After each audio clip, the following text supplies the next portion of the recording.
Bismillahirrahmanirrahim. Assalamualaikum warahmatullahi wabarakatuh.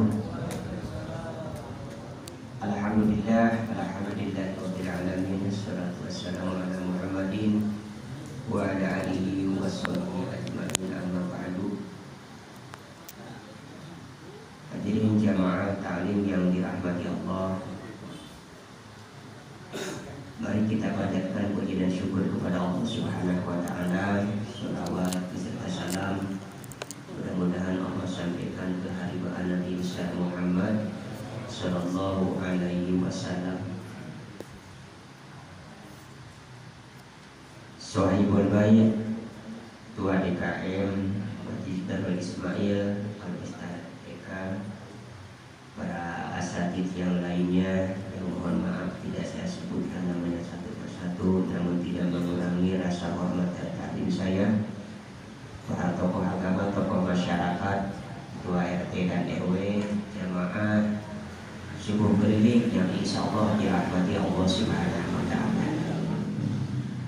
Kita bacakan suratul Fatihah terlebih dahulu, wabil khusus untuk yang mengarang ini kitab Al-Fatihah Sholila Muhammadin Sulaiman Rasulullah Syafi'i. Al-Fatihah. A'udzubillahi minasyaitonir rajim. Bismillahirrahmanirrahim. Alhamdulillahi rabbil alamin arrahmanir rahim maliki yaumiddin. Iyyaka na'budu wa iyyaka nasta'in ihdinas siratal mustaqim siratal ladzina an'amta 'alaihim ghairil maghdubi 'alaihim waladdallin. Kitab Ridul Badi'ah halaman 17. Setelah kita membahas tentang pertempatan yang diharamkan dipakai kaitan dengan yang terbuat dari emas dan perak, sudah dibahas ketika di musola orang tua kita Bapak Haji Rembo. Maka untuk selanjutnya pada hari ini mengenai masalah hayawan, masalah binatang. Bismillahirrahmanirrahim. Faslun ala hayawanatu kulluha tanjusu bimautiha ilal adamiyya wassamaka wal jaroda wal ma'kula al-madbuha intubiha dan ban syar'iyan wa juluduha tathuru bidibagin dohiron wa batinan ila jildal kalbi wal hinjiri wal mutawalidi minhuma aw min ahadihima walau ba'a hayawani tohirin wa idadu bigo jildu walam yuksal ba'da dambihi soro mutanajisan wala yahilu istimaluhu ma'ar rutubati wala tasihu as-sholat ma'ahu illa ba'dan waslihi.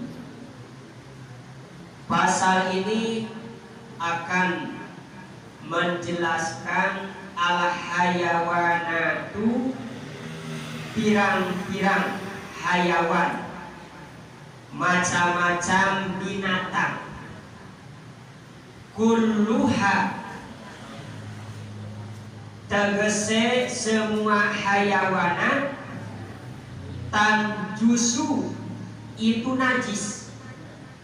Semua hayawan, semua binatang itu najis. Kenapa najis? Bimautiha, karena sebab matinya. Semua binatang yang sudah mati itu najis. Ya. Nah, kemudian istisna ilal adamiyah, kecuali ya, yaitu manusia. Manusia juga binatang. Kata Ibnu Balaghah, hayawan itu kan ada hayawanun natik. Hayawanun natik itu manusia yang bisa berpikir, itu juga hayawan. Tapi bisa berpikir, punya akal, itu hayawan. Yang kedua ada hayawanus sohir. Hayawanus sohir itu hewan atau hayawan atau binatang yang memang udah begitu saja, nggak bisa diapa-apain lagi. Kuda, sapi, kan suaranya nggak bisa berubah-ubah. Manusia bisa bersuara kuda, manusia bisa bersuara sapi, manusia bisa bersuara ayam, bersuara burung, tapi yang lain tidak akan bisa bersuara seperti manusia. Walaupun itu burung assalamualaikum, assalamualaikum, atau assalamualaikum. Iya, assalamualaikum, Leo. 7 juta. Itu Pak Ustaz Gunawan baru assalamualaikum doang 7 juta. Ustaz Gunawan udah ngomong benar. Bahasanya pasien. Assalamualaikum udah berapa juta? Nah ini.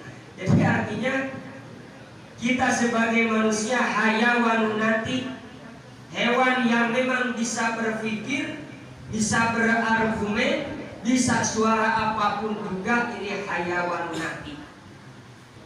Kuda, ya begitulah kuda. Sapi ya begitu. Dari tahun jemput sampai gini hari, gak ada perubahan. Ya.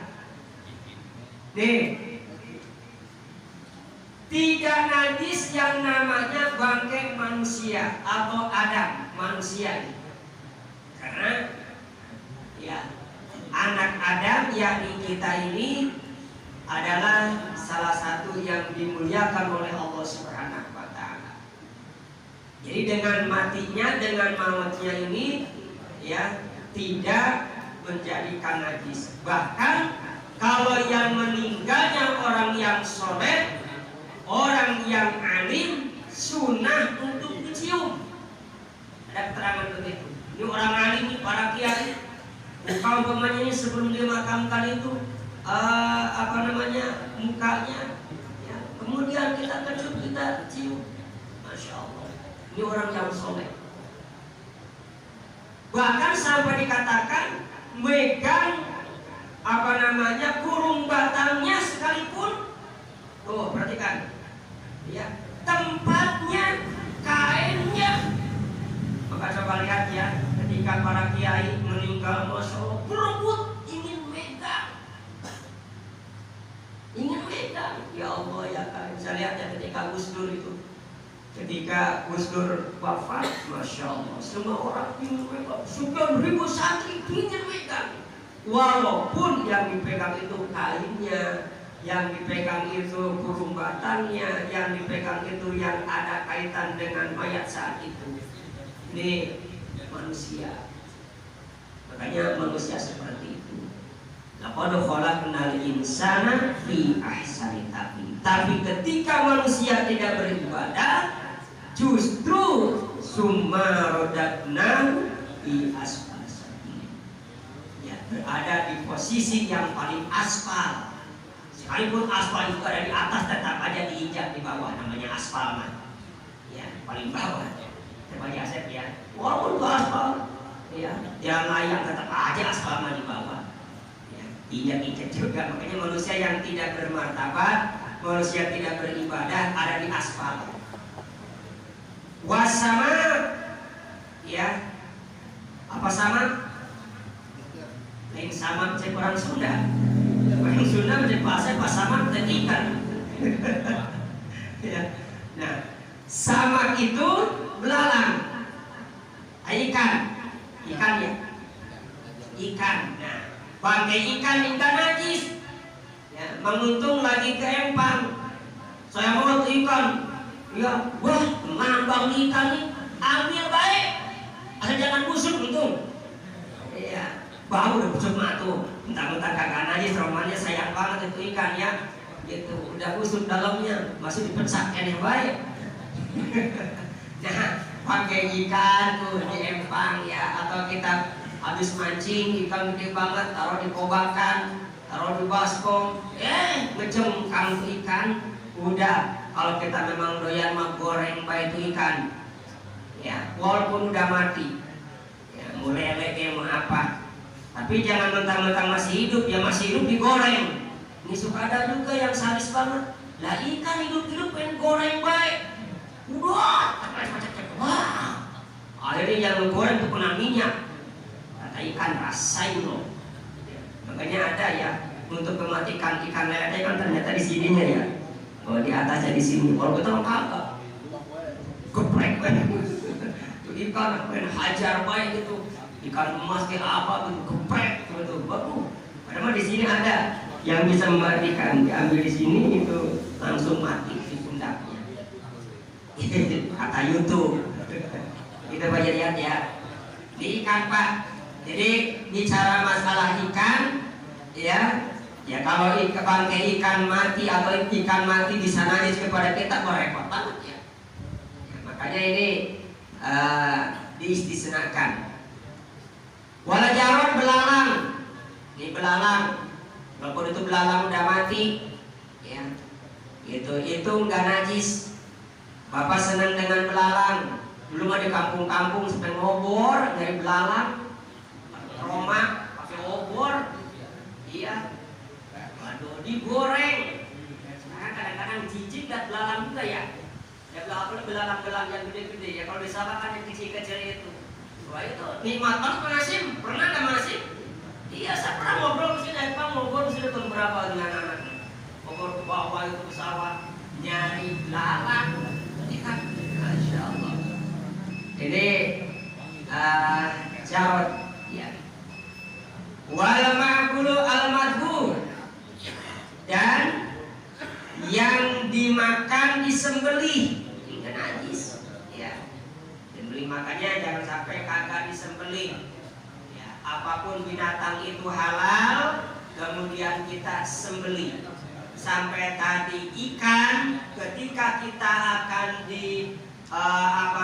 disiangin, diusahakan ikan itu dalam keadaan sudah mati dulu ya, dengan cara yang baik gitu. Jangan hidup-hidup ya, dimatangin gitu ya. Al-ma'kul al-matu. Kemudian idadubio, ketika dipotong dabahan syar'iyan, dengan potongan dengan sembelihan syarat ya. Dengan sembelihan kita tentunya kalau menyembelih, kita ilmu menyembelih kan harus tahu juga. Kalau kita nyembelih ayam kek, entok, meri, kambing, sapi, kerbau, nah ini harus pada berani. Ini kadang-kadang sembelih remanya. Kalau orang yang untuk nyembelih maka jangan punya rasa kasih sayang. Kagak jadi-jadi itu motong ayam nih, kalau dipegang kasihan amat ya. Ya kagak jadi dipotong ayam. Memotong kambing, kadang-kadang ada kambing terjadi potong, sedih banget ramanya tuh kambing. Dan kedip, bertahan gak tega, lepas ya udah kagak jadi. Nih, supaya pilihan apa potongan kita cepat mati, yang pertama kalau kita motong ada di pangkalnya di sini, ya di pangkal leher di sini ke atas. Ini binatang apapun akan cepat mati bila mana dipotong dari sini, dari atas. Coba-coba di tengah lama, apalagi di pangkal sini mati. Ya, nah ada ke sini, itu lebih lama lagi matinya.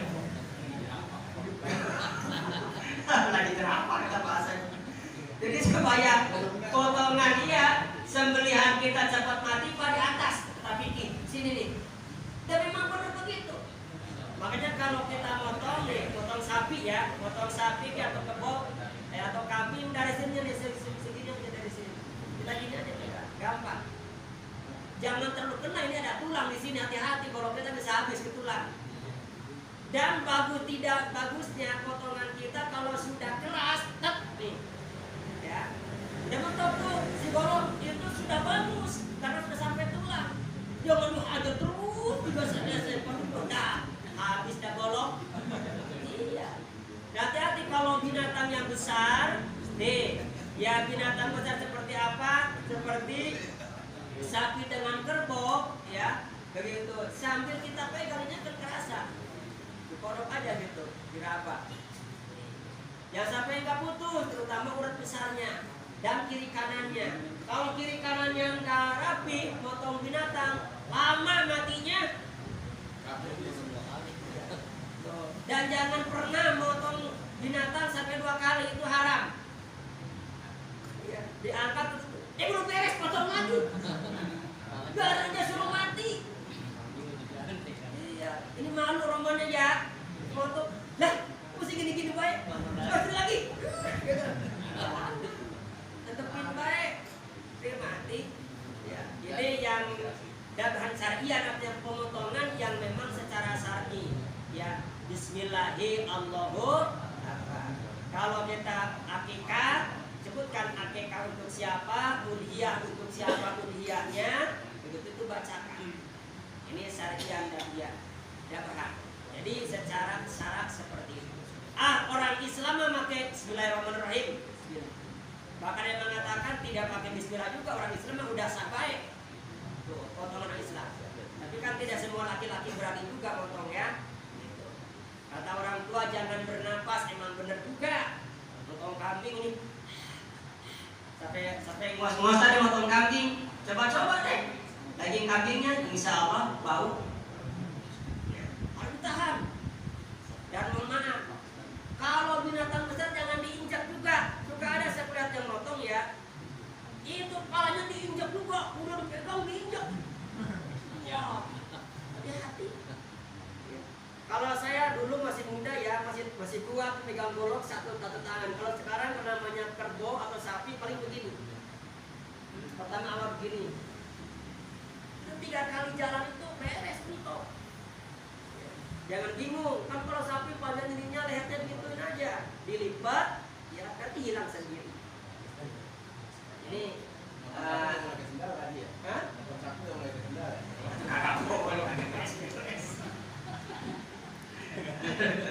nah ini Pak ya.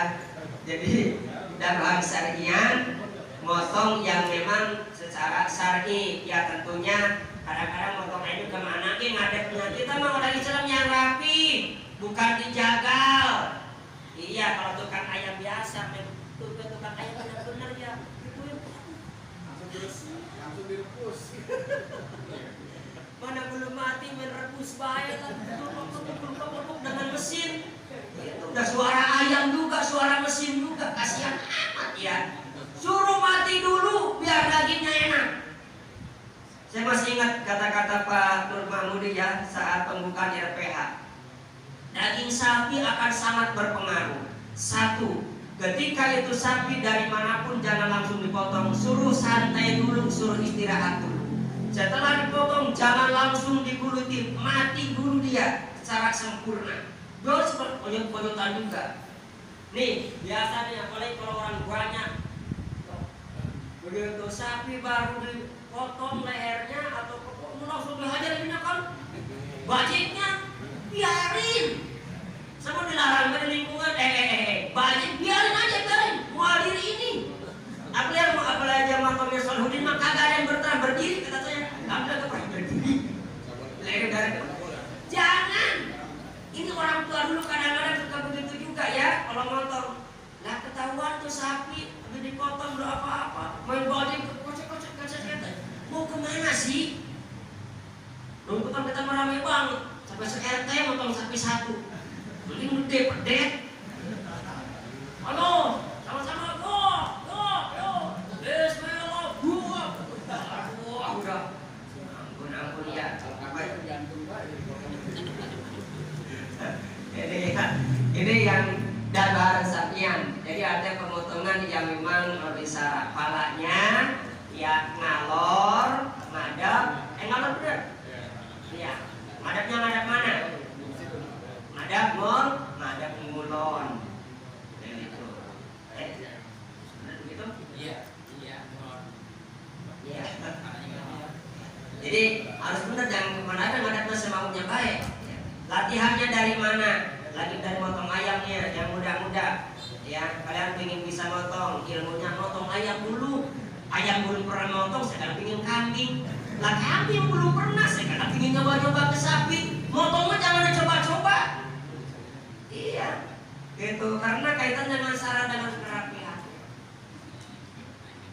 Iya, yang tajam, yang sampai capek gitu kan, sampai aduh. Dulu saya masih kuat kalau potong sapi besar 2-3, apalagi kambing gampang kan. Ya, sekarang mungkin tenaga juga dan khusus gitu kan, orang tua sampai punya golok yang memang khusus untuk potong. Nih tempat pemotongan mah goloknya di Jembatan Merah, yang pasangannya yang memang dijamin gitu ya. Itulah bahasa kalian. Wajuluduha takuru dibagi tohiron wabatinan, ya. Kulitnya juga bisa suci dengan disama baik dohirnya maupun batinnya. Nah kita kalau kulit kambing kan namanya kulit kambing ada yang di apa dibanding dangdut, dibikin beduk bahasa kita untuk beduk. Itu kan semacam disamak. Tapi dia mengatakan kalau disamak itu jangan pakai garam. Disamak itu pakai benda yang memang kasat-kasat untuk menghilangkan lendirnya dan menguatkan kulitnya, itu disamak. Dan tentunya sebelumnya dikeleting dulu daging-daging yang nempel di kulit. Ya, yang nempel di kulit itu kalau digang langkar ini, digang langkar memang untung ya. Jam 1 udah ramai banget tuh, tahu sapi dari mana ya, kulit sapi dari mana? Banyak banget. Itu kalau ngebersihinnya kan pakai ini, pakai alat diserut. Wah, itu sebaskom. Kata saya, ya digang langkar tuh. Iya, di dekat Solokan itu jam 1 udah operasi sampai subuh. Tuh kulit dari mana banyak banget. Ternyata dari RPH, bukan. Iya. Nah, samak itu artinya bersihkan dulu atasnya yang berkaitan dengan daging yang kecil-kecil, kemudian dikasih benda yang memang kasat-kasat bendanya. Ya, ini yang menjadikan suci binatang. Kecuali kulit babi, kulit bagong. Kagak ini mah babi, bagong, anjing ya, gitu. Babi hutan kulitnya disamak, kagak bisa dia mah mau diapain juga. Dan najis baik, benar najisnya paling tinggi. Najis apa? Mugolat doh ya. Ya maraton ya, siang. Walamu tawalada minhuma, dan anak yang dilahirkan dari keduanya, aw min adihuma, ya. Anak anjing, anak babi ya sama, atau anjing kawin dengan babi melahirkan anjing sama baik. Sekarang kambing kawin dengan anjing,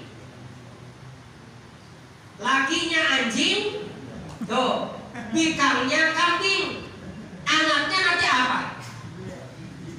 Hah? Kodeknya apa sih? Ini lakinya anjing, nih perempuannya kambing. Kawin tuh nanti lahir tuh kan, itu anak anjing apa anak kambing? Hah? Loh, anak anjing anak kambing? Anak kambing. Jangan lahirin kan artinya itu halal. Sebaliknya jalurnya kambing, bikangnya anjing, kawin, lahirin dari anjing, anak apa? Anak anjing. Nah, kalau ini mah anak anjing, anak babi, atau dari salah satunya, nggak ada pilihan itu mah. Iya, nggak ada pilihan. Nah, ini apa sekalian ya. Jadi yang melahirkan ya begitu. Makanya maaf kalau ada laki perempuan terjadi zina ketika punya anak di luar nikah, itu anak siapa? Anak emaknya. Kalau yang sah kan kagak, anak bapaknya dengan emaknya. Maka intinya bukan bin yang mewasilahkan dia ada anaknya, tapi binti ibunya ini. Kan begitu dalam fikih atau di dalam agama, ya. Kemudian bawahnya bersama semua ya. Artinya ini menceritakan tentang binatang yang najis, binatang yang tidak najis, binatang yang memang bisa disama, binatang yang memang tidak bisa disama, sampai dibawa kepada tempat sholat pun ya. Kalau yang tidak bisa halal, ya fala yahilu istimaluha ma'arud batihi, maka tidak halal, tidak sah dipakai untuk ya sesuatu kalau memang itu basah. Fala tasihu as-shalah ma'u ila badal muslihi. Jadi kalau ada kulit kemudian yang kering itu tidak menjadikan masalah batal sholat, tapi ketika kita basah maka menjadikan tidak sah sholat kita. Contoh dalam najis anjing. Anjing itu najis mughalladhah. Anjingnya kering, tangan kita basah, kena bulu anjing, maka itu najis. Tangan kita kering, bulu anjing basah, maka najis juga. Tangan kita kering, bulu anjing kering, kena kepada diri kita, itu tidak ada masalah karena semua kering. Maka anjing yang tidak pernah kering apanya? Bangusnya, muncungnya nggak pernah kering. Ya, nah makanya ini hati-hati. Ya, najis yang seperti ini. Ya, apalagi kita nih tapak-tapaknya ya, kalau kita sebagai orang Islam hati-hati juga ya. Kalau kucing dan sebagainya lah itu piaraan. Ini gambaran dengan anjing. Dan itu saja barangkali bapak-bapak sekalian. Mudah-mudahan walaupun rumit, walaupun sedikit kaitan dengan pembahasan hari ini, mudah-mudahan diingat, mudah-mudahan diaplikasikan dalam kehidupan sehingga mana binatang yang halal, mana binatang yang haram, mana binatang atau bangkai yang boleh dimakan, mana bangkai yang tidak boleh dimakan. Ya. Itu saja barangkali, kurang lebih mohon maaf. Insya Allah pertemuan yang akan datang kita akan bahas mengenai babun nawaqidul wudu, tentang hal-hal yang membatalkan wudu. Wallahu a'lam. Wassalamualaikum warahmatullahi wabarakatuh.